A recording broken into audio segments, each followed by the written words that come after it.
Good evening, guys. Good evening, all of you.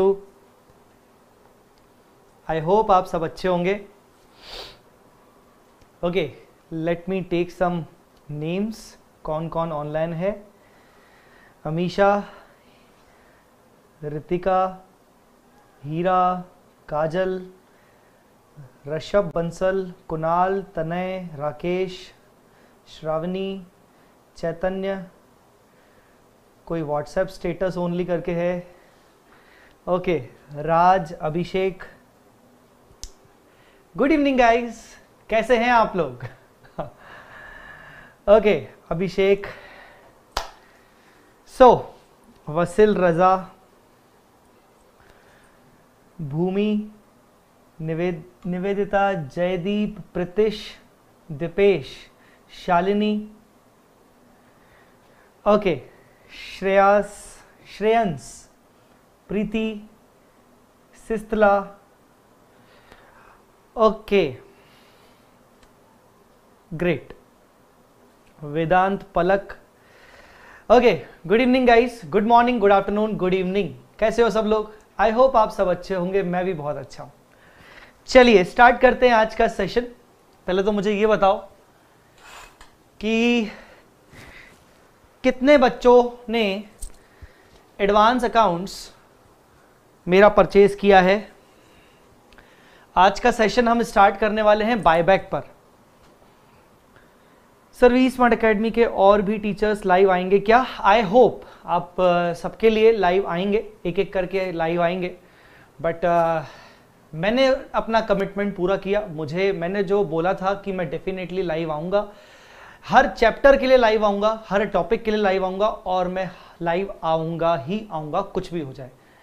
तो I hope other faculties भी अपना busy schedule से definitely थोड़ा सा टाइम निकाल के आएंगे, राइट? तो चलिए बच्चों, सबसे पहले बताइए एडवांस अकाउंट्स स्टार्ट किया आपने कि नहीं किया? एडवांस अकाउंट स्टार्ट हुआ कि नहीं हुआ आपका? नवंबर 20, मैं मानता हूं कि कई सारे बच्चे यहाँ पर नवंबर 20 के भी होंगे. और मुझे बताइए एक एक करके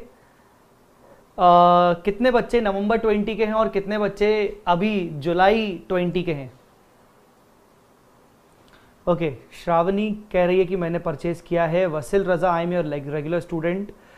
Ayush, your marathon is awesome. Thank you बेटा. I have purchase but not started, waiting for ICI notification. बेटा क्यों वेट कर रहे हो आईसीआई नोटिफिकेशन का? उससे क्या मतलब है? पढ़ाई तो करनी है. सर ये लेक्चर यूट्यूब पे अपलोड करने वाले हैं क्या? वो नहीं बताऊंगा. I have taken your fast track. Okay, I am in pen drive. Okay जी सर, ठीक है सर ग्रुप 2 क्लासेस का ऑफर फिर से एक्टिवेट कर दो please. Some are people are lately known. क्या करें यार, अब नहीं हो सकता. जुलाई 20, नवंबर 20. ओके, तो यहाँ पर दिख रहा है मिक्स्ड बच्चे हैं. कई सारे नवंबर 20 के हैं और कुछ बच्चे जुलाई 20 के भी हैं. अपुन ने, सर तनय ने भी परचेज किया है. Okay, opted out to November 20. Good. Okay, books कब तक डिस्पैच होंगी? क्या बुक्स डिस्पैच स्टार्ट हो चुका है और आपके तक रीच अभी नहीं हुआ है. डिस्पैच और रीच में थोड़ा सा डिफरेंस होता है. डिस्पैचिंग स्टार्ट हो चुका है डेफिनेटली. आई होप, मैं मान सकता हूं कि अब आपको पहुंचने, डिलीवर होने वाला होगा. Arya, thank you so much बेटा. Okay, so tell me, session को हम किस तरीके से प्लान करने वाले हैं वो सुन लीजिए, ठीक है ना? सेशन को किस तरीके से प्लान करने वाले हैं वो सुन लीजिए. पॉइंट नंबर 1, ये एक वीक में एक बार सेशन रहेगा एडवांस अकाउंट्स का. इफ रिक्वायर्ड मुझे लगा तो आगे चल के वीक में 2 बार भी रख सकते हैं सेशन, ठीक है? पॉइंट नंबर 2, इसका टाइमिंग मैं ऐसा नहीं बोलूंगा कि इसका टाइमिंग हमेशा शाम को रहेगा 7:30 बजे, ऐसा जरूरी नहीं है. पर मेरी कोशिश रहेगी कि इसका टाइमिंग मैं शाम के टाइम पे रखूं, क्योंकि सुबह मैं आप लोगों को डिस्टर्ब नहीं करना चाह रहा हूं.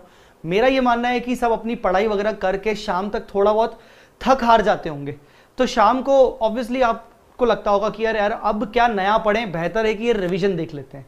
ठीक है, 2 बातें, ठीक है. मैं सबको जवाब दूंगा बच्चों, पहले मेरी बात सुन लो. 2 बातें हो गई, टाइमिंग को लेकर और सेशन को लेकर. तीसरी बात इंपॉर्टेंटली कि सेशन को हम हमेशा कैसे प्लान करेंगे। आपको पहले से ही प्री इंटीमेट कर दिया जाएगा कि ये सेशन कौन से दिन होने वाला है। एटलीस्ट आपको 4-5 दिन पहले इंटीमेशन कर दिया जाएगा कि हम आने वाले टाइम में कौन सा सेशन लेंगे। जैसे अगले वीक में मैं कौन सा सेशन लूंगा, मैं आपको अभी बता देता हूं। अगले वीक में एक सेशन लूंगा ईसॉप के ऊपर, तो आपको पहले से ही इंटीमेशन कर दिया जाएगा कि कौन सा सेशन होने वाला है। 3 बातें। चौथी बात, सेशन में हम क्या क्या करेंगे। सेशन में हम सबसे पहले, मैं ये वाली बात सबसे इंपॉर्टेंट है और सबके लिए इंपॉर्टेंट है। सेशन में हम हमेशा, जैसे कोई भी सेशन रहेगा लाइव सेशन, लाइव सेशन का नाम क्या है आप ध्यान से देख सकते हो, revision come question answer session.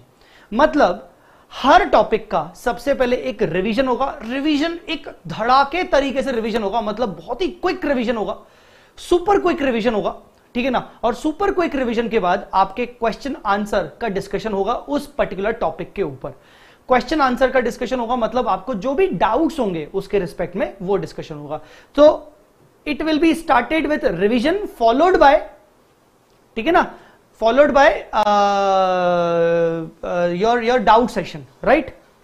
Okay sir, I haven't even started classes for advanced accounts, but I know this session will be helpful. Yes, definitely. आप अगर स्टार्ट कर लोगे, स्टार्ट करने के बाद ये सेशन देखोगे ज्यादा अच्छा है, पर स्टार्ट करने से पहले देखते हो तो कोई फर्क नहीं पड़ता, ठीक है। अच्छा sir, completed buyback which was available on YouTube since didn't receive the PD. Okay, not an issue. Yes, buyback एक मैं सबसे पहले स्टार्ट बायबैक से करता हूं। एडवांस अकाउंट्स के जब भी मैं लेक्चर शुरू करता हूं रेगुलर कोर्स में, तो मैं सबसे पहले थोड़ा सा बेसिक्स देने के बाद, शेड्यूल 3 का बेसिक्स देने के बाद मैं बायबैक से शुरू करता हूं, क्योंकि buyback is the easiest topic we have in advance accounts, right. So चलिए let's make a quick revision for buyback. मेरे साथ साथ एक बायबैक का बिल्कुल क्विक, सुपर क्विक रिवीजन करते हैं, और सुपर क्विक रिवीजन के बाद अपन आगे बढ़ेंगे, ठीक है ना। चलिए,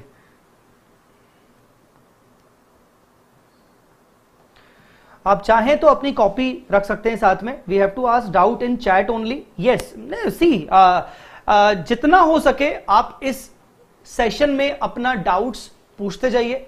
अगर आपको लगता है कि आपका डाउट अनआंसर्ड रहा या फिर आपको बाद में डाउट जनरेट हुआ, तो you can ask me on my WhatsApp only, WhatsApp also, ठीक है। तो आप कोशिश करके ये सेशन अटेंड करिए पूरा, जितने डाउट्स हैं आपको डाउट्स पूछिए। हो सकता है आपको फिर बाद में डाउट्स ना आए। डाउट्स अगर अनआंसर्ड हो जाते हैं या फिर आपको बाद में डाउट जनरेट होता है तो आप मुझसे व्हाट्सएप पे पूछ सकते हो।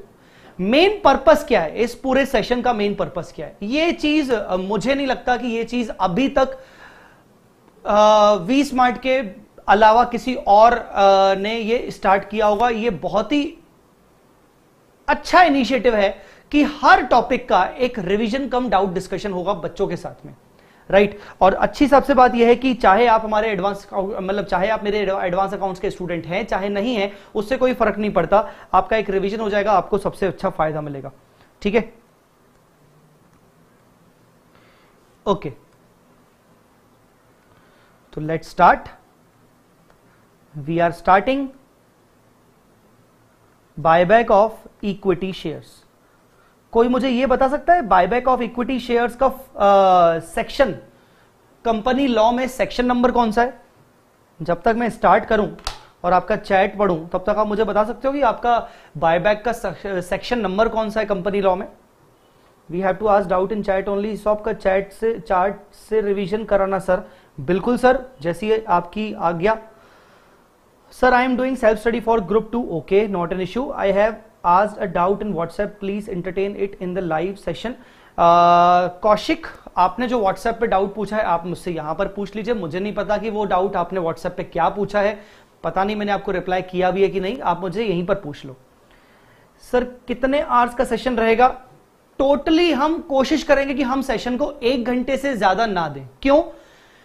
क्योंकि मैं नहीं चाहता हूं कि मैं आपके पूरे टाइम शेड्यूल को खराब कर दूं। आपका सुबह से लेकर रात तक का जितना भी शेड्यूल बना हुआ है मैं वो खराब नहीं करना चाहता हूं। 1 घंटे का सेशन रहेगा। मैंने बोला ना, इफ रिक्वायर्ड, अगर जरूरी रहा तो हम हफ्ते में 2 सेशंस रखेंगे ताकि हम कवर ज्यादा कर पाए, पर दिन में हम मैक्सिमम से मैक्सिमम 1 घंटे का सेशन रखेंगे ताकि आपका मैं पूरा दिन खराब ना करूं। अच्छा, section number 61 1 great, very good बच्चों, बहुत शानदार, बहुत शानदार। बायबैक का सेक्शन 68(1) है, राइट। अब हम समझना शुरू करते हैं बायबैक के रिस्पेक्ट में क्या क्या चीजें हमें पढ़ाई जाती हैं सेक्शन 68 में और उसका अकाउंटिंग ट्रीटमेंट। सेक्शन 68 क्या बोलता है, अब ध्यान से मेरी बात सुनिएगा, मैं ये बोल रहा हूं कि पहले से ही बोल रहा हूं, सुपर क्विक रिवीजन है ये बायबैक का।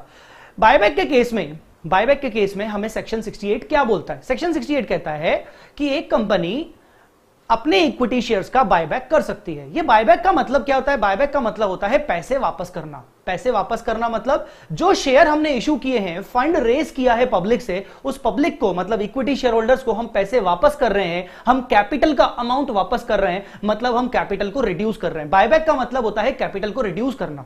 आज तक हमने वर्ड सुना था कि डिबेंचर्स को रिडीम कर सकते हैं, प्रेफरेंस शेयर्स को रिडीम कर सकते हैं, बट इक्विटी शेयर्स को भी रिडीम कर सकते हैं। तो यस, इक्विटी शेयर को रिडीम कर सकते हैं, पर वर्ड रिडीम बोलना गलत होगा, हम वर्ड बोलते हैं बायबैक। क्यों? क्योंकि रिडम्पशन का मतलब होता है कंपलसरी पैसा वापस करना। याद रखिएगा मेरी बात, रिडम्पशन का मतलब होता है कंपलसरी पैसा वापस करना, बट बायबैक में कभी भी कंपलसरी पैसा वापस नहीं होता। बायबैक में कभी भी कंपलसरी पैसा वापस नहीं होता। बायबैक में कंपनी की इच्छा होगी, अगर कंपनी अपना स्पेशल रेजोल्यूशन पास करेगा तो ही कंपनी वापस कर सकता है बायबैक में इक्विटी शेयर होल्डर्स को पैसे।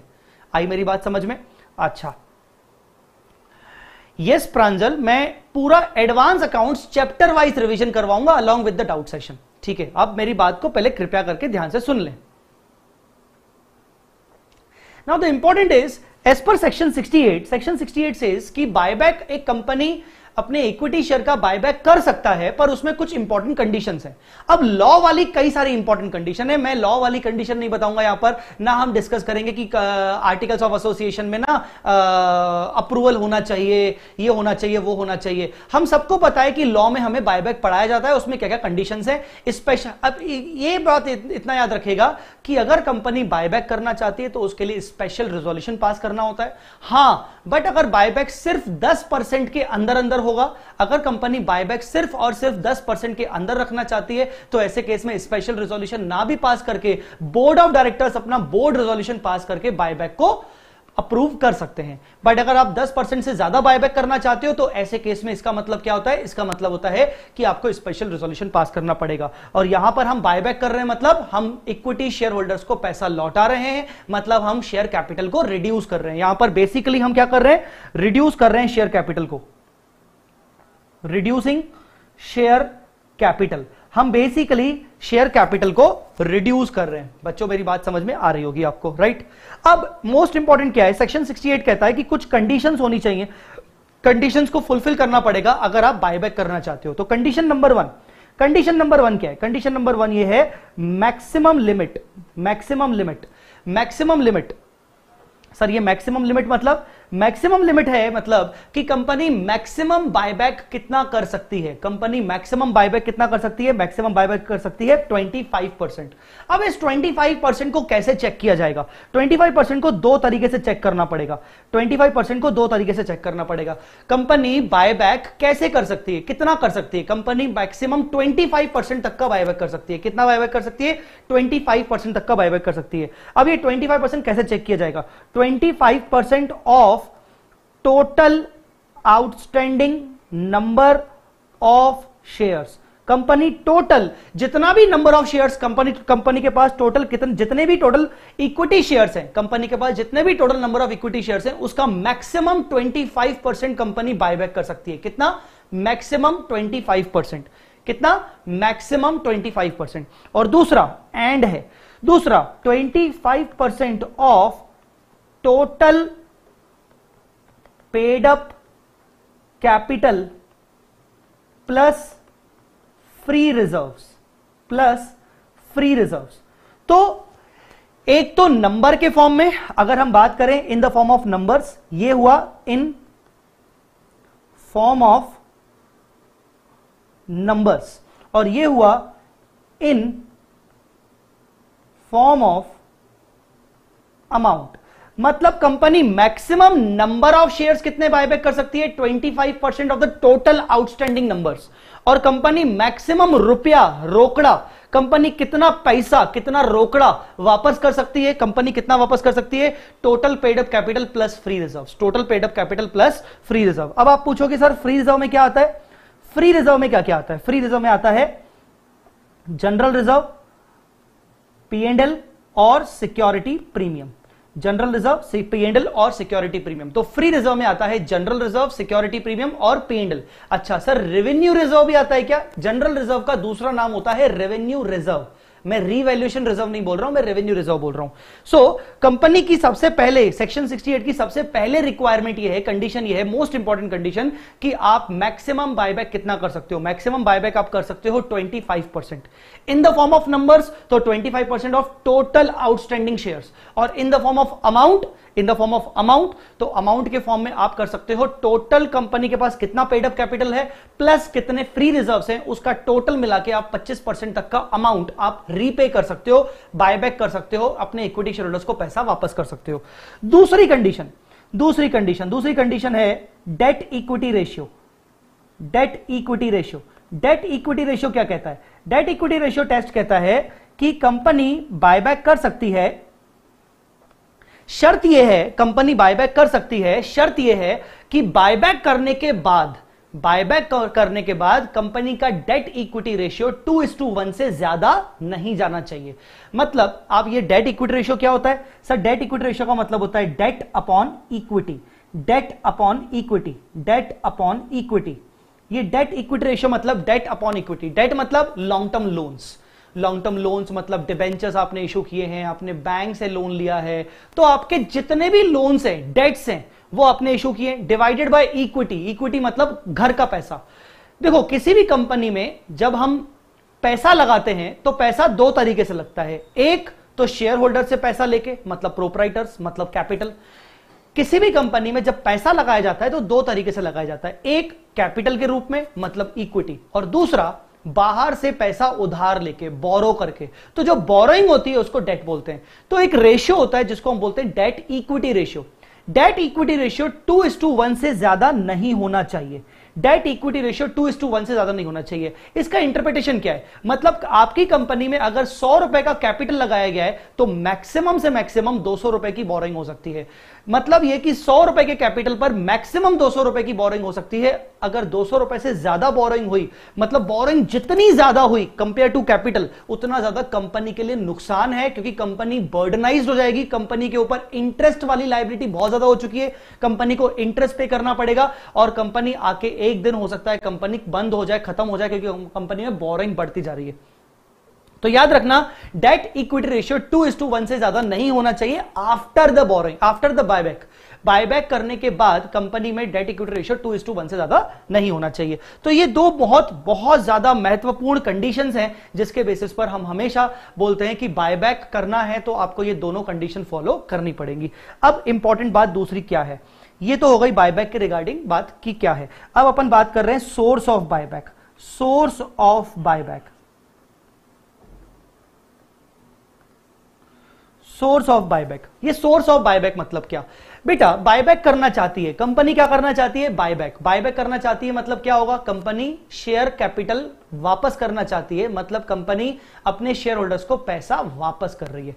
पैसा वापस कर रही है मतलब अब क्या चाहिए आपको? रोकड़ा। आपको क्या चाहिए? पेमेंट करना है, आपको पैसे चाहिए। पैसे लाओगे कहां से? Source of buyback. कहां से पैसे लाओगे? ग्रुप 1 में एक चैप्टर हुआ करता था redemption of preference shares. Redemption of preference shares में भी आपको सिखाया जाता था source of redemption of preference share. वैसा ही कुछ यहां पर source of buyback of equity shares है। मतलब सेक्शन 68 कहता है कि या तो कंपनी पैसा कहां से वापस करेगी, कंपनी पैसा वापस कहां से करेगी? तो कंपनी के पास जुगाड़ कहां से है? या तो कंपनी के पास पहले से ही पैसा रखा होगा, कंपनी के पास पहले से ही सफिशिएंट पैसे होंगे in the form of profits, in the form of profits. Company के पास इतने सफिशिएंट प्रॉफिट्स हैं कि कंपनी के जो प्रॉफिट्स हैं वो कैश के फॉर्म में या फिर किसी अदर असेट के फॉर्म में रखे हैं। कंपनी जब चाहे वो कोई अदर असेट बेच दे और पैसा रियलाइज कर ले और पेमेंट कर दे।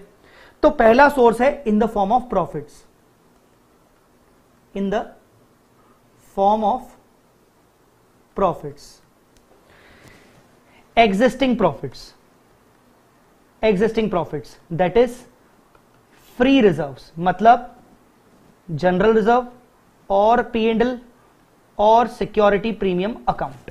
अब ये क्या चीज है, मैं फिर से रिपीट कर रहा हूं। फिर से सेक्शन 68 बोलता है कि अगर कंपनी बायबैक करना चाहती है, जो कि मैक्सिमम बायबैक 25% होगा, मैक्सिमम बायबैक क्या होगा 25%, राइट। मैक्सिमम बायबैक क्या होगा 25%। तो 25% बायबैक के लिए आपको पेमेंट करना पड़ेगा। आप पेमेंट करोगे तो पेमेंट करने के लिए पैसा कहां से लाओगे, या तो आपके पास एग्जिस्टिंग प्रॉफिट होगा। एग्जिस्टिंग प्रॉफिट होगा मतलब आपने आज तक इतना सारा बिजनेस किया है, तो आपने आज तक कई सारा प्रॉफिट भी तो अर्न किया होगा ना। कौन सा प्रॉफिट, वही प्रॉफिट जो आपने शेयर होल्डर्स के लिए बचा के रखा था, जो आगे चल के आप शेयर होल्डर्स को शायद डिविडेंड के रूप में बांटने वाले थे, बट आप उस प्रॉफिट को यूटिलाइज कर सकते हो किसमें, बायबैक में, मतलब शेयर होल्डर्स को कैपिटल वापस करने में।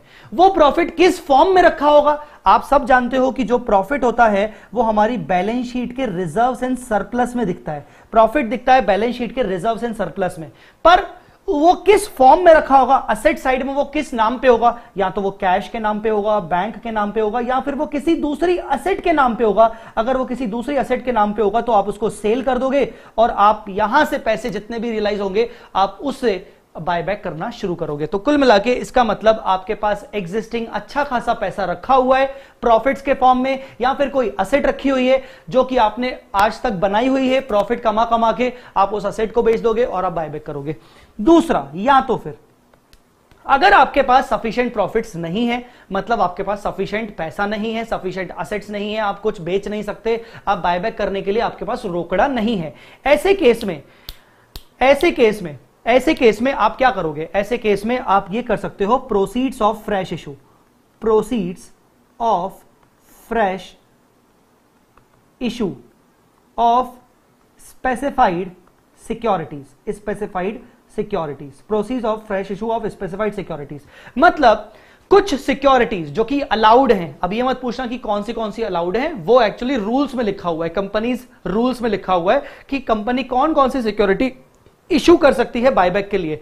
तो अगर कंपनी के पास सफिशिएंट अमाउंट नहीं है बायबैक करने के लिए तो कोई दिक्कत नहीं, कंपनी नई कुछ सिक्योरिटीज इशू करेंगी, वहां से जो पैसा आएगा उस पैसे को वो यूटिलाइज करेंगी बायबैक करने के लिए। तो दो कंडीशन बहुत इंपॉर्टेंट है, याद रखना। सोर्स ऑफ बायबैक के लिए, या तो सोर्स ऑफ बायबैक के लिए आपके पास एग्जिस्टिंग प्रॉफिट्स होने चाहिए, अगर एग्जिस्टिंग प्रॉफिट्स नहीं है तो आप प्रोसीड्स ऑफ फ्रेश इशू करोगे। अब यहां पर एक इंपॉर्टेंट पॉइंट है, एक महत्वपूर्ण पॉइंट है कि अगर कंपनी अपना एग्जिस्टिंग प्रॉफिट यूज करती है बायबैक को करने के लिए, तो ऐसे केस में आपको CRR क्रिएट करना पड़ेगा, capital redemption reserve. Create CRR equal to nominal value, equal to face value और nominal value out of free reserves और सिक्योरिटी प्रीमियम अकाउंट। अगर कंपनी अपने एग्जिस्टिंग प्रॉफिट का उपयोग करती है, किसका उपयोग करती है, कंपनी अगर अपने एग्जिस्टिंग प्रॉफिट का उपयोग करती है बायबैक करने के लिए, मतलब कंपनी ने अपने रिजर्व्स यूज किए हैं। रिजर्व्स को किस फॉर्म में यूज किया है मैंने आपको फिर से बता दूं, यहां पर मैं थोड़ा सा स्लो हो रहा हूं, फिर से बता रहा हूं। आपके पास आपकी बैलेंस शीट में रिजर्व्स रखे हुए हैं, मतलब प्रॉफिट्स दिख रहे हैं, आपने देखा यार प्रॉफिट्स रखे हैं बढ़िया, हम ना इसी प्रॉफिट में से बायबैक कर लेंगे।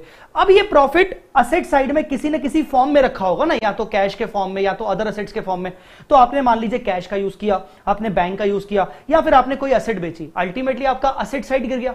जब आपने बायबैक किया तो आपका असेट साइड मतलब आपका कैश मतलब आपका असेट साइड गिर गया, पर आपका प्रॉफिट तो वैसा का वैसा ही रखा है ना, प्रॉफिट तो वैसा का वैसा रखा है, क्योंकि आपने तो एक्चुअली में टेंजिबल असेट यूज किया कोई ना कोई। तो यहां पर अब क्योंकि आप पैसा वापस कर चुके हो अपने इक्विटी शेयर होल्डर्स को, किस चीज का यूज करके, एग्जिस्टिंग असेट्स का यूज करके, तो यहां से जो भी आपके रिजर्व्स दिख रहे हैं, ये जो भी आपके रिजर्व्स दिख रहे हैं, आप इनको क्या करोगे, आप इनको ब्लॉक कर लोगे। ब्लॉक किस फॉर्म में करोगे, CRR। ये CRR हम क्यों बनाते हैं, CRR हम बनाने का रीजन सबसे बड़ा ये होता है कि हम कसम खाते हैं, क्योंकि हमने बायबैक के लिए इतना सारा पैसा यूज कर लिया जो कि हम कह रहे थे कि हमने प्रॉफिट से जनरेट किया है। अब हम कसम खाते हैं कि अब हम उतने तक का प्रॉफिट जितना हम यूज किया है बायबैक के लिए, उतने तक का प्रॉफिट अब हम यूज नहीं करेंगे, हम अपने शेयर होल्डर्स को डिविडेंड के फॉर्म में नहीं बांटेंगे, हम उतना प्रॉफिट ब्लॉक कर रहे हैं CRR के फॉर्म में। तो इसीलिए CRR क्रिएट किया जाता है। आई मेरी बात समझ में कि नहीं? तो CRR क्रिएट करने का रीजन क्या होता है, CRR क्रिएट करने का रीजन ये होता है कि क्योंकि कंपनी ने अपने एग्जिस्टिंग फंड यूज किए हैं बायबैक करने के लिए, जिससे कंपनी ने पैसे वापस कर दिए तो कंपनी के असेट्स गिर गए और कंपनी अपने इस प्रॉफिट को फिर ब्लॉक कर रही है। कंपनी कसम खा रही है कि ठीक है, अब क्योंकि हमने यूज कर लिया तो अब हम अपने शेयर होल्डर्स को आगे और डिविडेंड इसमें से नहीं देंगे क्योंकि हमने ऑलरेडी बायबैक कर लिया है। यह चीज सीआरआर की सिर्फ पहली वाली सिचुएशन में क्रिएट होगी। जब फ्रेश इशू की बात करें तो फ्रेश इशू के केस में सीआरआर क्रिएट नहीं होता। क्यों? क्योंकि फ्रेश इशू के केस में कंपनी ने अपने एग्जिस्टिंग रिसोर्सेज को यूज नहीं किया है, कंपनी ने तो नया सारा इशू किया है। आई होप आपको यह बात लॉजिकली क्लियर हो चुकी होगी कि हम सीआरआर क्यों क्रिएट करते हैं। आई मेरी बात समझ में? चलिए, ये वाली बातें थी सारी की सारी आपके बायबैक की। बायबैक के रिगार्डिंग क्या क्या हम अकाउंटिंग एंट्रीज करते हैं। हम सबसे पहले अकाउंटिंग एंट्री करते हैं equity share capital account debit. हमेशा हमें जितना भी बायबैक करना होता है हम वो बायबैक के लिए अपना शेयर कैपिटल डेबिट करते हैं फेस वैल्यू पर। फिर हम करते हैं premium on buyback account debit, और उसमें जो भी प्रीमियम का अमाउंट आता है वो करते हैं, और हम क्रेडिट करते हैं इक्विटी शेयर बायबैक अकाउंट। हम एक टेम्पररी लाइबिलिटी क्रिएट कर लेते हैं कि जैसे मान लीजिए 10 रुपए का फेस वैल्यू है और प्रीमियम मान लो आप 40 रुपए वापस करना चाहते हो, तो कुल मिला के 50 रुपए की हमारी लाइबिलिटी हो गई। हम इतने रुपए से हम एक equity share buyback account open कर रहे हैं। आई मेरी बात समझ में? फिर उसके बाद हम क्या करते हैं, उसके बाद हम चेक करते हैं कि हम क्या फ्रेश इशू प्रोसीड्स कर रहे हैं। अगर हम फ्रेश इशू प्रोसीड्स करते हैं तो हम एंट्री करते हैं बैंक अकाउंट डेबिट टू कोई भी कैपिटल इशू करते हैं या कोई भी सिक्योरिटी वगैरह इशू करते हैं। यहां पर सिक्योरिटी का नाम आ जाता है, टू सिक्योरिटीज या फिर डिबेंचर्स या फिर आपका कैपिटल वॉटएवर, और टू सिक्योरिटी प्रीमियम। और सिक्योरिटी प्रीमियम अगर आपने सिक्योरिटी प्रीमियम पे इशू किया है। ये वाली जो सेकंड एंट्री है, ये एंट्री जरूरी नहीं कि हर क्वेश्चन में हो, ये तभी होगी जब आप फ्रेश इशू करते हो। तो sir what should be utilized first while creating CRR, general reserve और P&L अकाउंट? मैं आऊंगा, उस पर भी आऊंगा, मैं अभी एंट्री के टाइम पे आऊंगा। तीसरा, अगर आप मान लीजिए फ्रेश इशू नहीं कर रहे हो, और मान लीजिए आप एग्जिस्टिंग प्रॉफिट का यूज कर रहे हो। अब एग्जिस्टिंग प्रॉफिट का यूज कर रहे हो तो आपको क्या करना पड़ेगा? आपको सीआरआर क्रिएट करना चाहिए। आपको क्या क्रिएट करना चाहिए? सीआरआर क्रिएट करना चाहिए। तो सीआरआर क्रिएट करने के लिए आप क्या करते हो? आप सीआरआर क्रिएट करने के लिए जनरल रिजर्व डेबिट करते हो, आप फिर P&L डेबिट करते हो, और आप अगर आपके पास जनरल रिजर्व या P&L नहीं है सफिशिएंट तो आप सिक्योरिटी प्रीमियम को डेबिट करते हो। अब आप बोलोगे कि सर इसमें प्रायोरिटी किसको देनी है, सबसे पहले कहां से क्रिएट करना है? सच्ची बताऊं तो इसमें कोई प्रायोरिटी नहीं है। ऐसा कहीं नहीं लिखा हुआ कि सबसे पहले आपको जनरल रिजर्व को, फिर P&L को, फिर सिक्योरिटी प्रीमियम को यूज करना पड़ेगा। टू बी वेरी फ्रैंक, अगर लॉजिकली देखें तो आपको सबसे पहले सिक्योरिटी प्रीमियम को यूज करना चाहिए, क्योंकि सिक्योरिटी प्रीमियम के वैसे भी लिमिटेड यूजेस होते हैं। सिक्योरिटी प्रीमियम के वैसे भी क्योंकि लिमिटेड यूजर्स होते हैं, तो सबसे पहले कायदे से सिक्योरिटी प्रीमियम यूज होना चाहिए, उसके बाद जनरल रिजर्व और P&L होना चाहिए। बट आमतौर पर देखा गया है क्वेश्चंस में कि कंपनी जनरली सबसे पहले जनरल रिजर्व यूज करती है। बट फिर भी मैं आपको बोलूंगा कि उसमें कोई फर्क नहीं पड़ता कि आप कौन सा वाला चीज पहले यूज करते हो, याद रखना ये चीज। To CRR. अच्छा, सीआरआर कितना बनेगा? नॉमिनल वैल्यू तक का बनेगा। कितना बनेगा? Nominal value. ठीक है, तो ये तीन इंपॉर्टेंट एंट्रीज होती हैं। चौथी एंट्री वो कभी कभार बोलेगा कि ना हमने बायबैक करना है, एग्जिस्टिंग रिजर्व्स में से करना है, एग्जिस्टिंग प्रॉफिट में से, उसके लिए हम अपने इन्वेस्टमेंट्स को सेल कर रहे हैं। वो बोलेगा इन्वेस्टमेंट को सेल कर रहे हैं। तो मैंने आपको बताया था कि जो आपके रिजर्व्स होते हैं वो किस फॉर्म में रखे होते हैं? वो होते हैं आपके कैश के फॉर्म में, बैंक के फॉर्म में, या फिर अदर असेट्स के फॉर्म में। तो आपने अदर असेट को बेच दिया, तो अदर असेट्स को बेचने की आप एंट्री करते हो, तो असेट्स को सेल करने की आप एंट्री करते हो, असेट को सेल करने की आप एंट्री करते हो। एंट्री क्या होती है? Bank account debit to asset, और जो भी डिफरेंस आता है वो P&L में चला जाता है। आई मेरी बात समझ में? अब फाइनली आपके पास पैसा इकट्ठा हो गया है, या तो फ्रेश इशू से, या तो फिर आपने जो असेट बेचा उससे, या तो फिर आपके पास पहले से ही पैसा रखा था। तो जो ये आपने टू इक्विटी शेयर बायबैक किया था 50 रुपए, आप इसको डेबिट कर देते हो। आप एंट्री करते हो equity share buyback account debit to bank account, और आपका बायबैक कंप्लीट हो जाता है। इस तरीके से आपका बायबैक कंप्लीट हो जाता है। तो बच्चों ये होता है आपका बायबैक का बेसिक जर्नल एंट्रीज। ये होती हैं आपकी बायबैक की जर्नल एंट्रीज। ठीक है बच्चों? अच्छा, बायबैक की मैं वर्किंग कैसे करवाता हूं? हमेशा मैं आपको बोलता हूं कि जब भी आपको क्वेश्चन आए, जिन बच्चों ने बायबैक मुझसे पढ़ा होगा उनको सबको पता होगा कि हम बायबैक की वर्किंग कैसे करते हैं। तो आइए बायबैक की वर्किंग समझते हैं। बायबैक की वर्किंग समझते हैं कैसे होगी। बच्चों एक बात बोलूं, मैं ये रिवीजन सेशन ले रहा हूं ये सोच के कि प्राइमरली बच्चे बायबैक पढ़ चुके होंगे, इसीलिए मैं ये रिवीजन सेशन ले रहा हूं, ठीक है ना। ये मत एक्सपेक्ट करना कि मैं इस सेशन में आपको क्वेश्चंस करवाऊंगा, ना ही मैं आपकी क्वेश्चंस करवाने की डिमांड को फुलफिल कर पाऊंगा, क्योंकि मैंने आपको बोला कि ये क्विक रिवीजन कम डाउट सेशन होगा। तो इसीलिए मैं आपको एक वर्किंग बता देता हूं कि मोटा मोटी वर्किंग क्या होगी। Total buyback amount, total buyback amount, जैसे मान लीजिए फेस वैल्यू है 10 रुपए और प्रीमियम है मान लीजिए 20 रुपए, तो टोटल कितना हो गया 30 रुपीज। और मान लीजिए नंबर ऑफ शेयर्स हैं 1 लाख, तो 1 लाख इंटू 30 कितना हुआ 30 लाख रुपीज। तो total buyback amount 30 lakh rupees के दो हिस्से होते हैं। हम वर्किंग किस तरीके से करते हैं, हम वर्किंग करते हैं दो हिस्से करेंगे, एक होती है face value. Total buyback amount की वर्किंग होती है, एक होती है फेस वैल्यू और एक होती है premium on buyback. Premium on buyback, face value हम जानते हैं यहां पर फेस वैल्यू टेक्निकली होगी 10 लाख रुपए और प्रीमियम ऑन बायबैक होगा 20 लाख रुपए। अब जो ये प्रीमियम ऑन बायबैक होता है इसको आपको राइट ऑफ करना होता है। क्या करना होता है, राइट ऑफ। अच्छा, एक एंट्री में यहां पर करना भूल गया, जो आपने ये प्रीमियम डेबिट किया था इस प्रीमियम को राइट ऑफ करते हैं। तो प्रीमियम को राइट ऑफ करने की एंट्री क्या होती है, प्रीमियम को राइट ऑफ हम करते हैं सबसे पहले सिक्योरिटी प्रीमियम अकाउंट से, नहीं होगा तो जनरल रिजर्व, नहीं होगा तो P&L। तो प्रीमियम को राइट ऑफ करना होता है सिक्योरिटी प्रीमियम अकाउंट से या फिर P&L से या फिर जनरल रिजर्व से, हम प्रीमियम को राइट ऑफ कर देते हैं, प्रीमियम ऑन बायबैक। तो ये आपका बेसिकली प्रीमियम ऑन बायबैक को आप राइट ऑफ करते हो विथ सिक्योरिटी प्रीमियम अकाउंट और जनरल रिजर्व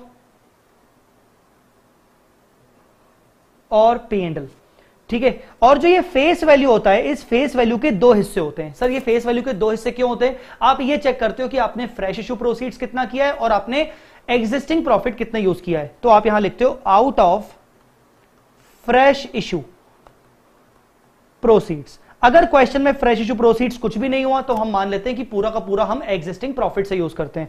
तो मान लीजिए आपने 10 लाख में से मान लीजिए 4 लाख के फ्रेश इशू प्रोसीड्स कर लिए, तो बाकी आपका हो जाता है out of existing profits, out of existing profits. तो आउट ऑफ एग्जिस्टिंग प्रॉफिट्स मतलब कितना 6 लाख। ये 6 लाख बेसिकली क्या है, फेस वैल्यू का हिस्सा है और इसीलिए हम क्या करते हैं, हम 6 लाख रुपीस का क्या बनाते हैं, CRR। तो बेसिकली मैं आपको बताता हूं कि वर्किंग में हम इस तरीके से करते हैं बायबैक की, कि टोटल बायबैक अमाउंट को हमें दो हिस्सों में बांटना पड़ता है, फेस वैल्यू अलग, प्रीमियम अलग। प्रीमियम को हम राइट ऑफ करते हैं सिक्योरिटी प्रीमियम अकाउंट से फर्स्ट ऑफ ऑल, सबसे पहले, या तो फिर जनरल रिजर्व और P&L। फेस वैल्यूज में से हम दो हिस्से करते हैं, फ्रेश इशू और एग्जिस्टिंग प्रॉफिट्स। अगर फ्रेश इशू नहीं किया तो पूरे के पूरे एग्जिस्टिंग प्रॉफिट से यूज किया, और जितना एग्जिस्टिंग प्रॉफिट में से यूज किया उतने तक का हम CRR बनाते हैं। तो बेटा ये वर्किंग बहुत इंपॉर्टेंट होती है बायबैक की, और ये वर्किंग आपको हमेशा अपने एग्जाम में क्वेश्चन का सोल्यूशन का पार्ट रख के आना है ताकि आपका नंबर बढ़े। So this was the buyback, overall buyback, ठीक है ना। अब आप अगर ध्यान से अगर आपने देखा होगा, अगर आपने बायबैक का चैप्टर पढ़ लिया होगा, मैं बार बार बोल रहा हूं बायबैक का अगर चैप्टर पढ़ लिया होगा तो ये रिवीजन आपके लिए ज्यादा फायदेमंद है। अगर बायबैक का चैप्टर नहीं पढ़ा होगा तो कोई बात नहीं, पर अगर चैप्टर पढ़ लिया होगा तो ये रिवीजन आपके लिए ज्यादा फायदेमंद है। क्यों, क्योंकि मैं बार बार आपको याद दिलाते रहूंगा कि क्योंकि देखो आपने बायबैक का चैप्टर पढ़ा है, आपको याद है हमने वो देखा था, हमने ये देखा था, तो मैं आपको वो याद दिलाते रहूंगा। सर डिविडेंड का क्या होगा, डिविडेंड का कुछ भी नहीं होगा गौतम गुप्ता, डिविडेंड का कुछ भी नहीं होगा। डिविडेंड का रिलेशन बायबैक से बिल्कुल भी नहीं है, ठीक है, डिविडेंड का रिलेशन बायबैक से बिल्कुल भी नहीं है। अच्छा, अब आपको आपने ध्यान दिया होगा बायबैक में एक क्वेश्चन है, बहुत ही इंटरेस्टिंग क्वेश्चन है।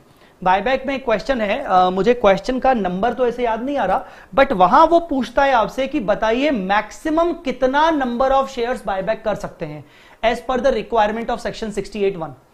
मतलब वो आमतौर पर बायबैक के क्वेश्चन कैसे आते हैं कि कंपनी ने डिसाइड किया कि कंपनी 10,000 शेयर बायबैक करना चाहती है, या कंपनी 10%, 12%, 15%, 20%, 25% शेयर बायबैक करना चाहती है, आपको वो डायरेक्टली बता देता है। बट एक आध क्वेश्चन ऐसा है, आपने ध्यान दिया होगा, अगर आपने बायबैक किया होगा तो बेटा मेरा तो वीडियो रुक नहीं रहा है, मेरा तो नहीं रुक रहा है, मेरा नहीं रुक रहा है नेट, मेरा नेट बिल्कुल प्रॉपर चल रहा है, मेरा नेट बिल्कुल प्रॉपर चल रहा है, मुझे सामने एक्सीलेंट कनेक्शन दिखा रहा है, मुझे सामने एक्सीलेंट कनेक्शन दिखा रहा है बेटा।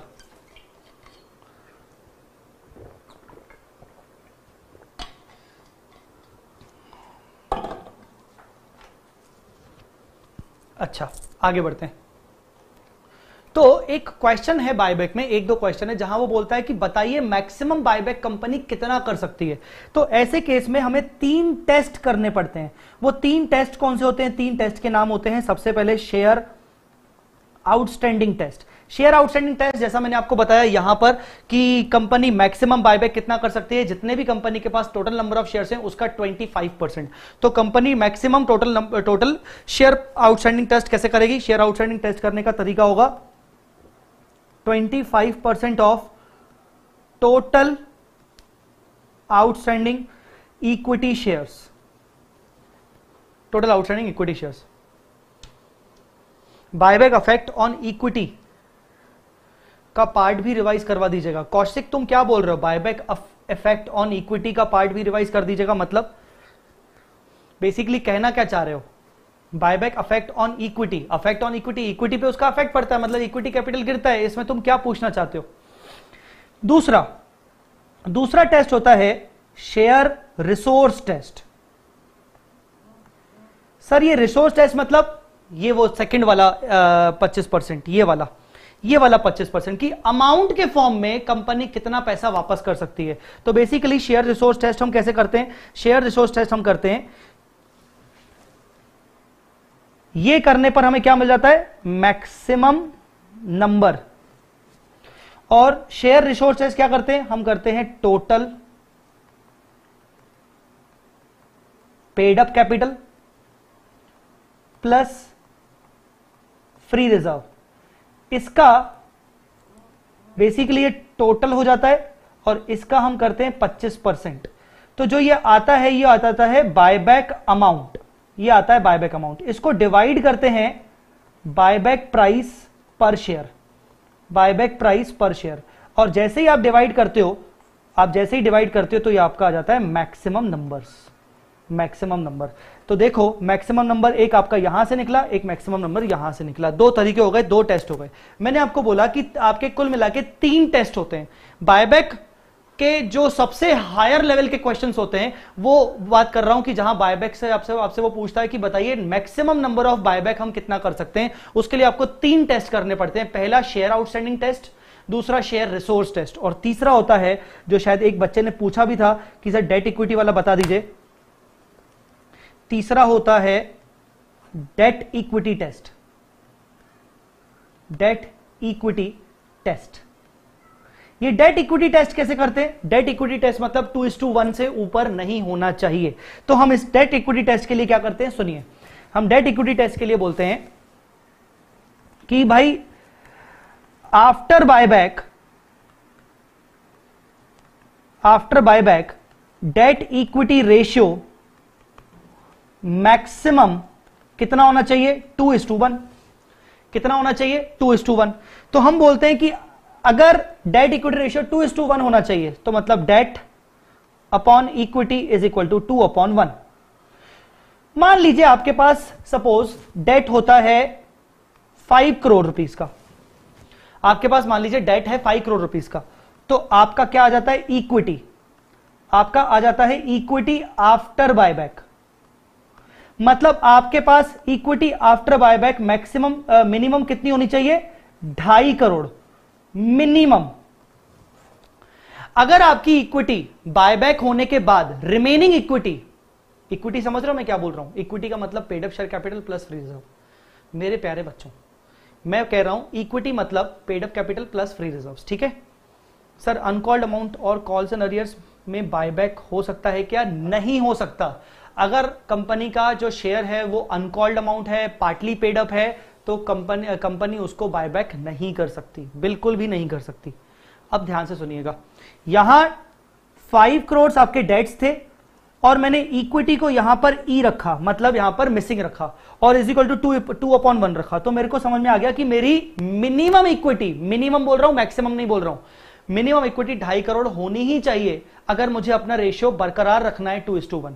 क्योंकि अगर मैंने 2.5 करोड़ से नीचे कर दिया, मान लो 2 करोड़ कर दिया और मेरे डेट तो 5 करोड़ है, तो 5/2 आप देखोगे 2:1 से ऊपर चला जाएगा। तो मेरी मिनिमम इक्विटी 2.5 करोड़ होनी चाहिए, और ये 2.5 करोड़ क्या है? After buyback. तो हम एक फॉर्मूला तैयार करते हैं, हम फॉर्मूला बोलते हैं इक्विटी बिफोर बायबैक में से बायबैक इफेक्ट माइनस करेंगे तो बचेगा equity after buyback. Equity after buyback हम ऐसा कुछ बोलते हैं।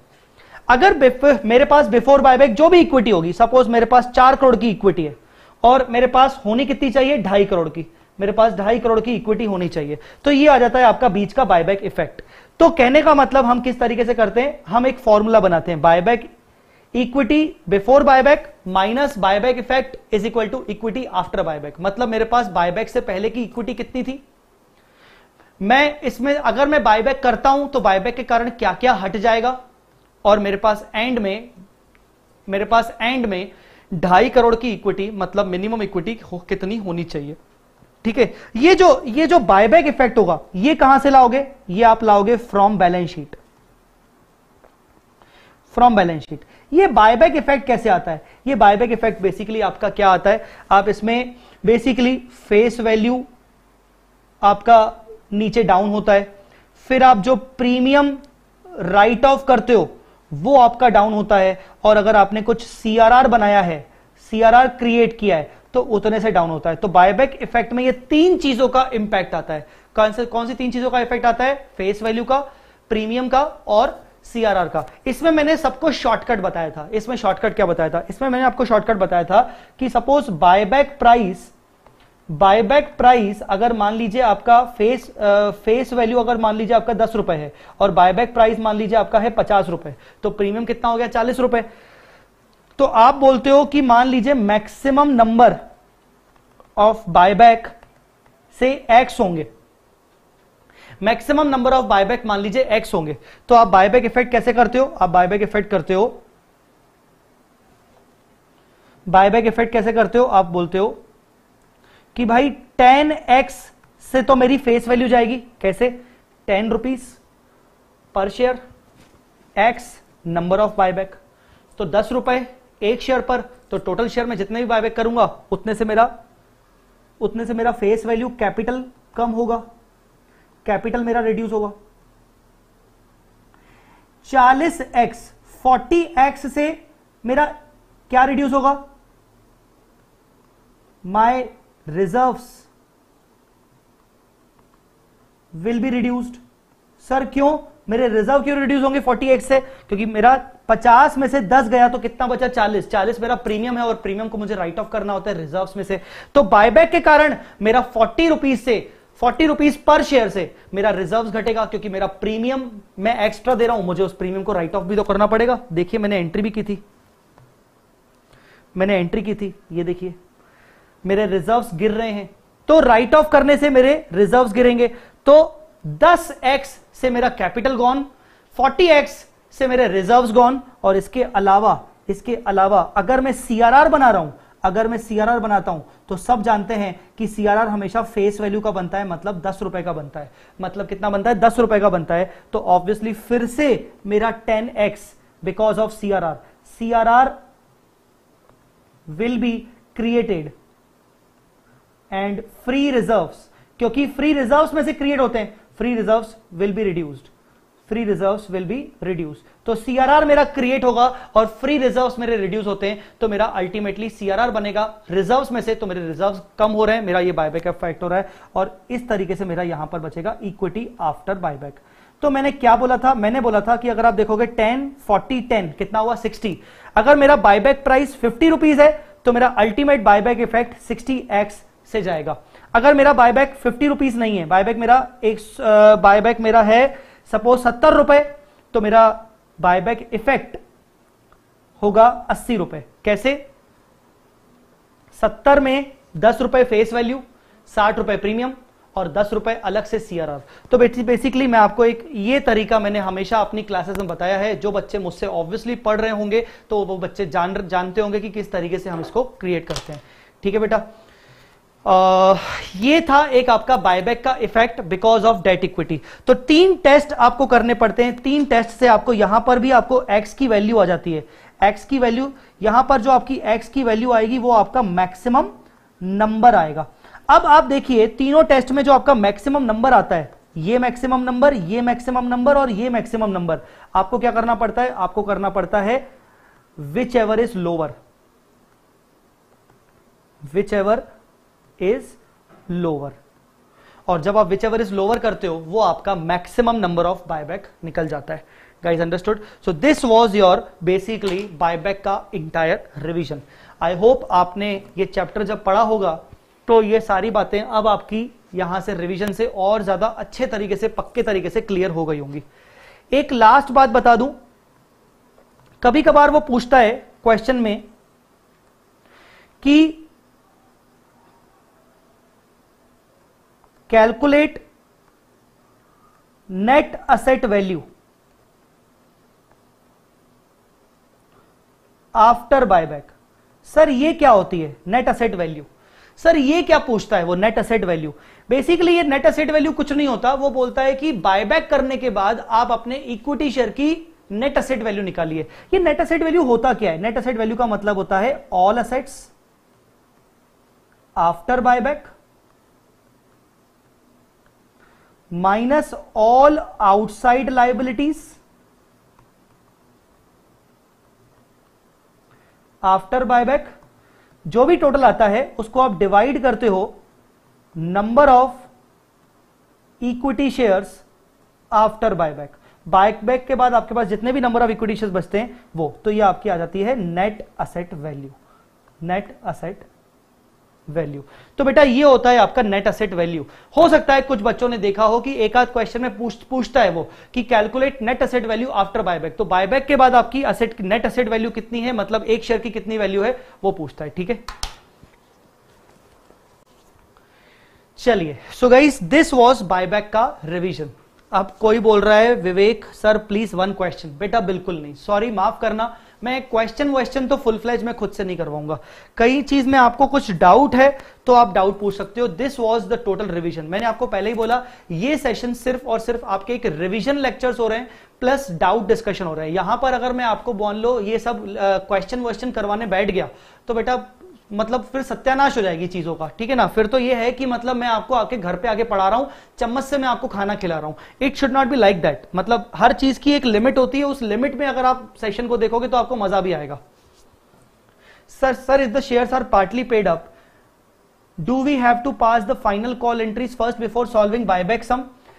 अथर्व, अगर मान लो वो कह रहा है कि बायबैक को हमें बायबैक करना है, पर मान लीजिए बायबैक करने के लिए तो शेयर फुल्ली पेड होना चाहिए और शेयर पार्टली पेड है, तो इसीलिए हम कह सकते हैं कि yes we have to pass first of all journal entry for calling of capital. हमें सबसे पहले कैपिटल कॉल की एंट्री करनी पड़ेगी, उसके बाद हम उसको बायबैक करेंगे। बट ऐसा अगर बोला है तो ही करना है। Sir amazing session, thank you बेटा। सर ऑफलाइन भी होगा? शालिनी सोनी, यस बेटा ये सेशन ऑफलाइन रहेगा, ये सेशन ऑफलाइन रहेगा। सी बच्चा जब पूछता है ना ऑफलाइन सेशन सर ये रहेगा कि नहीं रहेगा, पता नहीं मेरे माइंड में एक डाउट क्रिएट होता है। क्या डाउट बताऊं? मतलब अपने दिल की बात बता रहा हूं कि अच्छा मतलब बच्चा ये पूछ रहा है कि सर ये सेशन अगर ऑफलाइन रहेगा तो मैं अभी नहीं देख रहा हूं, अभी तो मैं बिजी हूं सर, अभी मुझे आपसे मतलब नहीं है, मैं को जब बाद में जब इस सेशन की याद आएगी ना मैं तब देखूंगा। क्या देखूंगी? अगर आप इस सेंस में पूछ रहे हो तो रियली सॉरी, ये गलत बात है। मैं अपना समय निकाल के अगर 7:30 बजे आपके साथ में आया हूं तो मैं भी चाहूंगा कि यार बच्चे मेरे साथ रहें, पूरे के पूरे बच्चे रहें। हाँ, अगर आपका कोई और इंटेंशन है कि आपने सर पूरा सेशन ले लिया बट उसके बाद अगर ये सेशन बाद में हमें फिर से देखना हो तो रहेगा क्या? डेफिनेटली, अच्छी बात है। तो बच्चों एक चीज मुझे भी आपसे चाहिए कि अगर आप इस सेशन का एक्चुअली बेनिफिट उठाना चाहते हो तो आप लाइव सुनो, क्योंकि ये लाइव सेशन है इसलिए ताकि आपके डाउट्स भी पूछे जाएं। सर आपने शायद up to 5th class net asset value का टॉपिक नहीं करवाया। नेट असेट वैल्यू का टॉपिक मैंने अप टू 5th क्लास नहीं करवाया, बट आने वाले 6th 7th सेशन में मैंने बताया है, क्योंकि मेरे से जो फेस टू फेस वाले बच्चे थे, जो ये आपको बैच मिला है, उस फेस टू फेस वाले बच्चों ने पूछा था बाद में कि सर इसमें नेट असेट वैल्यू निकालनी है, तो मैंने उनको बाद में बताया था। तो डोंट वरी, आगे ये नेट असेट वैल्यू वाली बात कहानी आएगी। पर इन द मीनवाइल अगर मान लो किसी क्वेश्चन में, क्योंकि अप टू 5th क्लास किसी क्वेश्चन में आएगा कि नेट असेट वैल्यू निकालो, तो वो नेट असेट वैल्यू वाला पॉइंट ये है। फ्यूचर रेफरेंस के लिए थैंक यू बेटा, कोई बात नहीं, thank you sir. Next time revise करने में हेल्प होगा इफ ऑनलाइन भी होगा। Yes definitely sir. If we have issued securities for buyback purpose do we compulsorily need to sell them first? if not mentioned and then follow buyback procedure if we have such issued securities for buyback purpose. नहीं बेटा, आप कुछ गलत उलझ रहे हो. ध्रुव, आपने जो क्वेश्चन पूछा है वो या तो मैं नहीं समझ पा रहा हूं या तो आपने क्वेश्चन को मिस इंटरप्रेट किया है सिचुएशन को. इशूड सिक्योरिटी, कंपनी खुद की इशूड सिक्योरिटी बेटा सेल कैसे कर सकती है? It is not possible. It is not possible.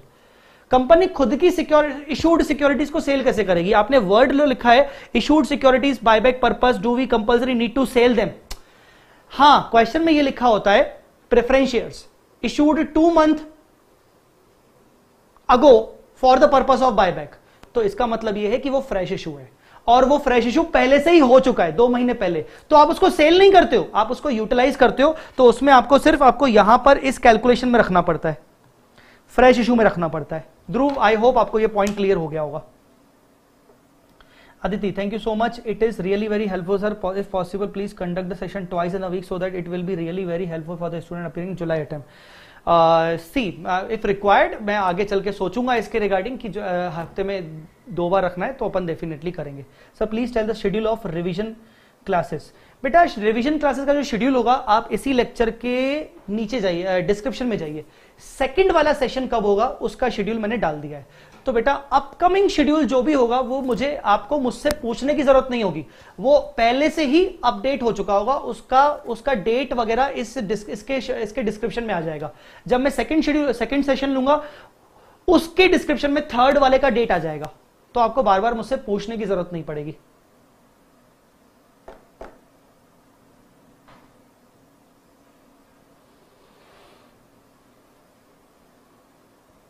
In resource test, why total is divided by buyback price?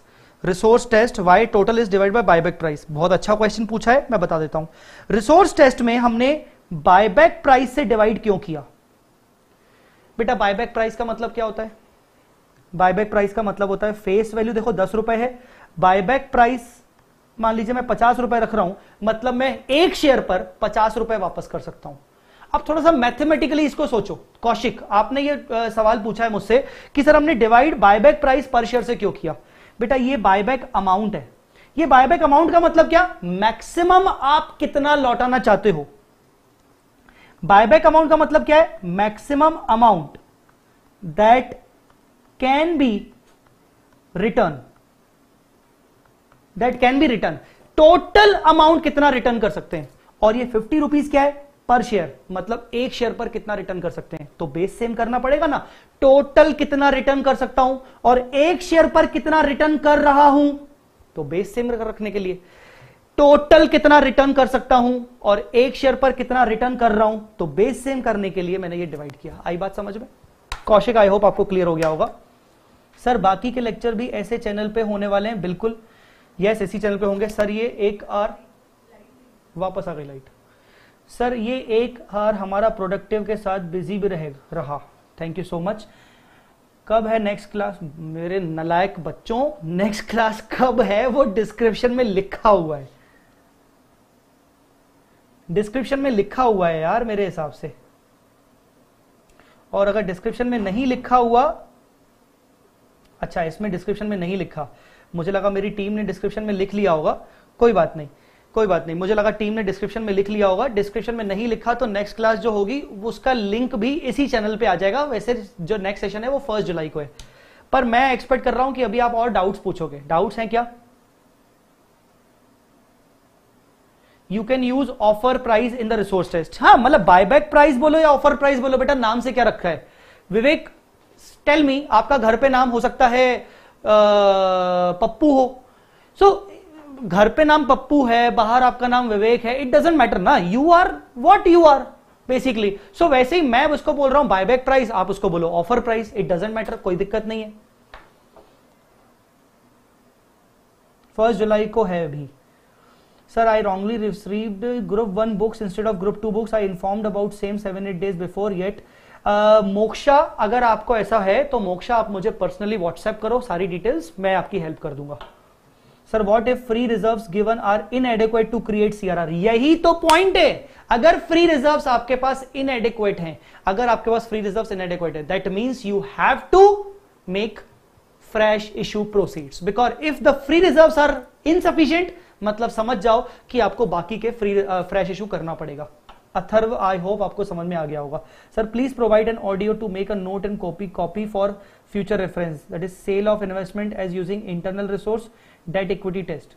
Kaushik, मैं आपका पॉइंट नहीं समझ पाया, please provide an audio to make a note and copy for future reference. See, sale of investment, basically sale of investment हम क्यों करते हैं? सेल ऑफ इन्वेस्टमेंट कर रहे हैं मतलब समझ जाना कि आप एग्जिस्टिंग प्रॉफिट का यूज कर रहे हो। जब भी सेल ऑफ इन्वेस्टमेंट करें, sale of asset, sale of investment, मतलब समझ जाना कि आप एग्जिस्टिंग प्रॉफिट का यूज कर रहे हो, मतलब सीआरआर की बात चल रही है। Debt equity test, debt equity test में तो मैंने आपको सिंपल सा ये बताया है कि डेट इक्विटी टेस्ट में आपको इस तरीके से समझना है कि बायबैक इफेक्ट आपको निकालना है। Now how to calculate the buyback effect?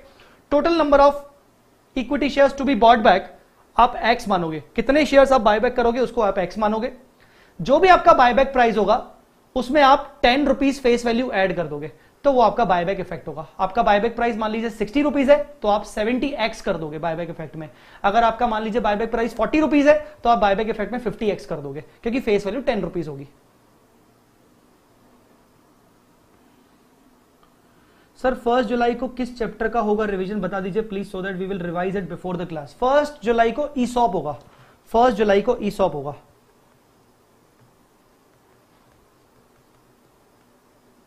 Next session on 1 July ESOP. और अगर आपको जानना है कि अब मेरे सेशंस वगैरह कैसे कैसे कब कब होंगे, आप मेरा टेलीग्राम ग्रुप ज्वाइन कर लीजिए इंटर का, और टेलीग्राम चैनल ज्वाइन कर लीजिए, आपको आराम से लिंक मिलती जाएगी, ठीक है।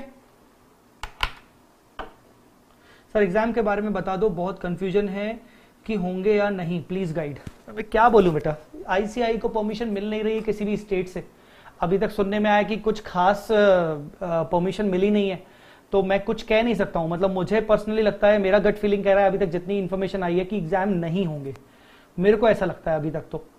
How to know partly issue is existing and rest is form of fresh issue, rest is from fresh issue.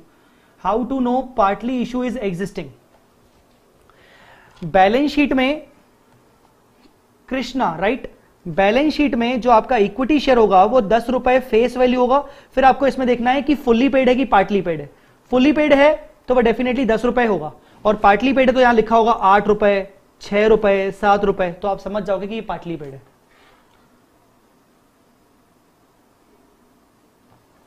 ठीक है। और कोई डाउट?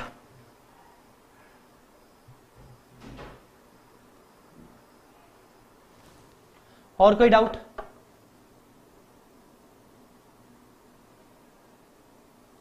टेल मी गाइस, अगर आपको और कोई डाउट पूछना हो, कोई क्वेश्चन रिलेटेड क्वेरी पूछनी हो, जो बच्चों ने मेरा बायबैक स्टार्ट कर लिया है, अगर बायबैक खत्म कर लिया है, तो आपको अगर किसी क्वेश्चन रिलेटेड क्वेरी भी है, क्वेश्चन रिलेटेड क्वेरी, तो आप पूछ सकते हो।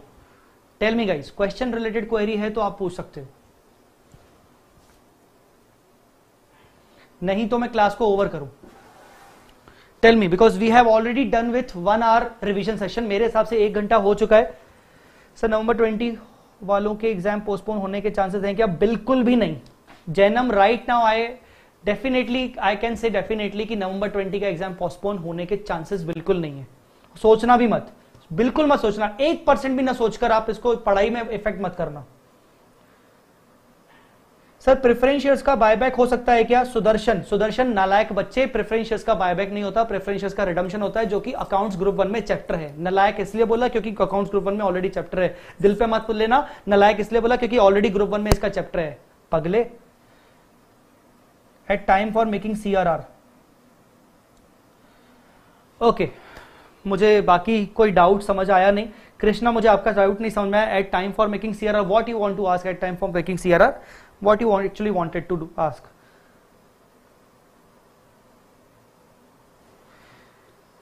ठीक है,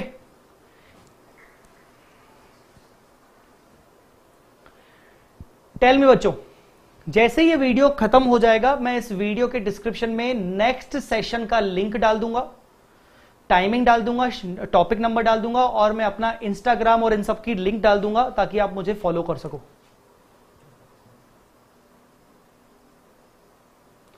फूल बरसाएं सर ने हाँ ऑब्वियसली मैं कभी भी बोलूँ नालायक वालायक तो समझ जाना कि फूल बरसाएं। अच्छा टेल मी, यहीं पर खत्म करें, ओवर करें। मैंने क्या बोला, रिवीजन सेशन लेने का 1 घंटे लेने का ही पर्पस है, क्योंकि आपकी बाकी टाइम शेड्यूल खराब ना हो, आपकी बाकी स्टडीज खराब ना हो। तो आई होप आपकी बाकी स्टडीज खराब नहीं हो रही होंगी, मैं इसलिए खत्म करना चाह रहा हूं। यश जैन, यहां पर ईपीएस की बात नहीं चल रही, बायबैक की बात चल रही है। सॉरी मैं आपको जवाब नहीं दे सकता।